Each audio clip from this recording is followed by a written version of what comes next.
જન આક્રોશ યાત્રાનો બીજો તબક્કો એટલે મધ્ય ગુજરાત ને ગઈકાલે 20 તારીખે ફાગવેલથી આ યાત્રાની શરૂઆત થઈ અને આજે બીજા દિવસે સવારે ડાકોરથી પ્રસ્થાન કરી મહુધા અને કઠલાલ ખાતે પહોંચ્યા છે. મધ્ય ગુજરાતના તમામ વર્ગ વિસ્તારના લોકો આ યાત્રાને પ્રત્યક્ષ ને પરોક્ષ રીતે પહેલે દિવસથી સમર્થન આપી રહ્યા છે.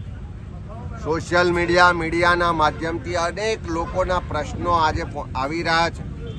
આજે જ્યાં પણ જઈએ ત્યાં ભ્રષ્ટાચારના પુરાવા સાથે લોકો રજૂઆત કરી રહ્યા છે કે સરકારી યોજનામાં ભાજપના મળતિયાઓ, એમના માનીતા કોન્ટ્રાક્ટરો લાખો કરોડો રૂપિયાનો ભ્રષ્ટાચાર ખુલ્લેઆમ કરે છે. હલકી ક્વોલિટીના કામો થઈ રહ્યા છે, એને રોકવાવાળું કોઈ નથી.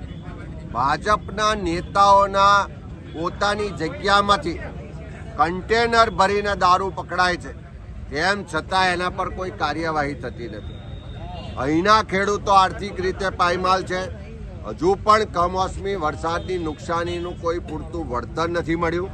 અહીં આખા વિસ્તારમાં સ્થાનિક રોજગાર માટેની કોઈ વ્યવસ્થાઓ નથી. ચારે તરફ ભ્રષ્ટાચાર, બેરોજગારી, અરાજકતા, કાયદો વ્યવસ્થાની પરિસ્થિતિ કથળી ગઈ છે. ત્યારે આ કઠલાલ તાલુકો હોય, મહુધા તાલુકો હોય, ઠાસરા તાલુકો હોય, બાલાસિનોર હોય, કપડવંજ હોય, વીરપુર હોય, આખા વિસ્તારના જે છેલ્લા 2 દિવસમાં લોકો મળ્યા એમાં ખેડૂતો પરેશાન છે, યુવાનો બેરોજગાર છે, રોજગારની કોઈ તકો નથી, બેન દીકરીઓ સલામત નથી, દારૂ ને ડ્રગ્સ ખુલ્લેઆમ વેચાઈ રહ્યું છે, હપ્તા રાજ ચાલે છે, કમિશન રાજ ચાલે છે, ભ્રષ્ટાચારીઓ બેફામ છે.